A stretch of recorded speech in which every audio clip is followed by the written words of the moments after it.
Hello, I'm Ben Tuman, and welcome to Skipped History.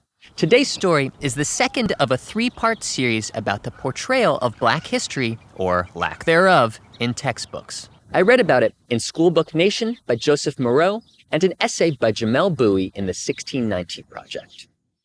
In part one of this series, we reviewed the battle over a 1966 textbook called Land of the Free, which broke from tradition by including people of color in its historical narrative. Today, I'd like to explore why there was virtually no discussion of Black history or white supremacy in textbooks leading up to Land of the Free. And strap on your seatbelts, because this story is about to take some predictable turns, given how touchy white supremacists have always been when defending their indefensible beliefs and behavior. In the years following the Civil War, textbook authors weren't sure how to write about it. Although children are often better at processing difficult information and asking incisive questions than adults, textbook authors have often tried to insulate them from the darker parts of U.S. history. And the Civil War, which roiled the nation, was no exception. So the most common approach employed by textbook writers was present the facts, don't interpret them, or what became known as the telegraphic style. For example, in a telegraphic text called A School History of the United States of America, George Frederick Holmes, a professor at the University of Virginia, described how discords on the subject of slavery led to the Civil War, but he never passed judgment on whether slavery was good or bad, which seems like an easy call. But as he wrote in the preface to the book, he hoped it would prove a serviceable manual for schools till other years and calmer judgments permit a more complete, accurate, and satisfying account of U.S. history.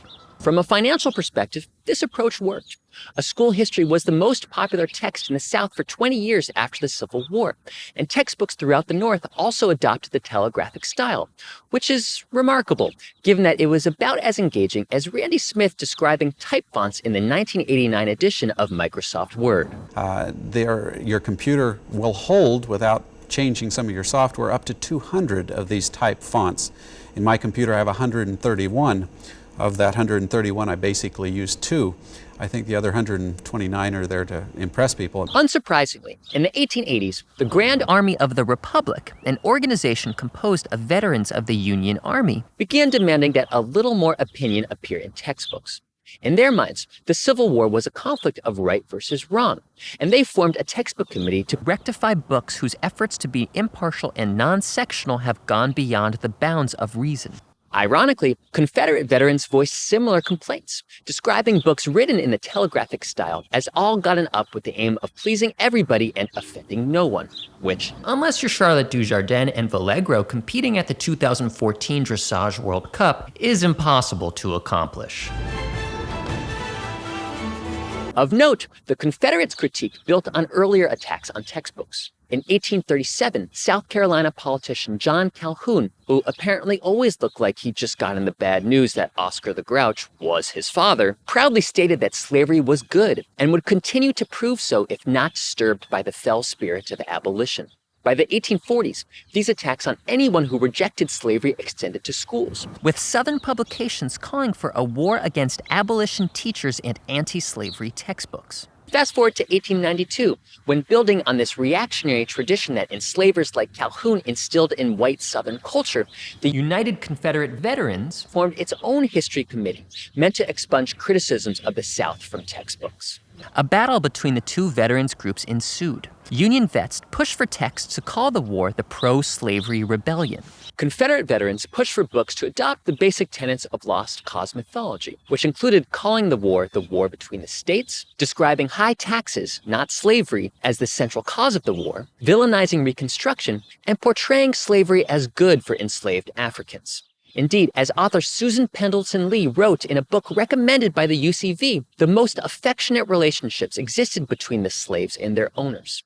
Other books popular among Confederate veterans idolized Confederate generals and enslavers like Robert E. Lee, Stonewall Jackson, and Nathan Bedford Forrest, as well as President of the Confederacy and enslaver Jefferson Davis. One book closed a 4-page tribute to Davis with a description of him as a great soldier, a gifted orator, and a stainless Christian gentleman. Because the first thing God judges isn't whether you protected an unprecedentedly inhumane system of oppression, but whether or not you have ketchup on your shirt. And yet, as we saw in part 1 of this series, the Confederate version of history pervaded textbooks into the 1960s, and sometimes beyond. How did they prevail?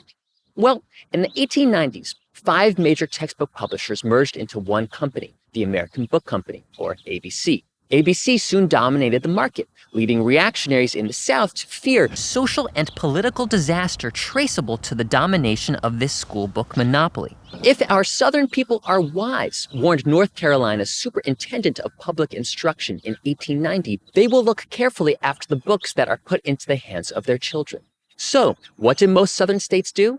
They began adopting textbooks on a statewide basis, a practice that notably differed from the North, where most states left choices over books in the hands of local officials. The statewide adoption practices in Southern states gave publishers stronger incentive to meet their demands, particularly those of Texas, given its large number of students. In other words, the Union veterans got outplayed. The UCV, as well as the United Daughters of the Confederacy, lobbied Southern school boards like the one in Texas for their favored version of history to appear in textbooks. It wasn't a hard sell, and publishers began sending advance copies of their books directly to local branches of the UCV. Sometimes the Confederate sympathizers demanded small revisions. In one book, publishers changed abolitionist John Brown from having religious zeal to being a religious fanatic, thereby diminishing his Christian motivations that might have made his choices seem more relatable to most Americans. Other times, the UCV demanded that unflattering history be removed from textbooks, such as descriptions of the Fort Pillow Massacre, where Confederate soldiers killed hundreds of black soldiers trying to surrender. And of course, publishers like ABC were sure to insert people like Susan Pendleton Lee's Lost Cause-infused history into textbooks, leading the chairman of the UCV's History Committee to declare in 1910 that we do not fear the bookmaker now. They were right not to. School histories around the U.S. contained their whitewashed version of the past, and that history would remain in textbooks all the way until Land of the Free was published in 1966, a length of time only surpassed by Randy Smith's description of how to select letters in the 1989 edition of Microsoft Word. The first one is called selecting. Now, we used to call this highlighting, but now some of the new programs have a function called highlighting also, so we'll call it selecting, which simply means telling the computer, this is what I want to work on. In sum, a white supremacist version of history, with barely any mention of black history, appeared in textbooks in the 1890s and remained there well into the 20th century. In the third part of this series, we'll examine how remnants of this racist view of the past remain in textbooks to this day, thanks in no small part to the continued actions of Texas. Tune in next time to learn more about that bit of skipped history. And here's more Randy Smith. The best way to use this video, by the way, since I mentioned the computer works with pictures, they're concepts, and the best way to learn concepts is to see the concepts. Some of you, while you're watching this, may have your computer hooked up next to your TV set and you're going along trying to follow along. I wouldn't recommend that. Maybe this is too late to say it on the video. The best way to learn this is to sit back and watch this video a couple of times. Bring your friends in, bring the people you work with, and sit down and watch this. See the concepts happen, see it happen on the screen, then go and practice. A lot of people ask me about hands-on training. There's a problem with hands-on training, and by the way, hands-on training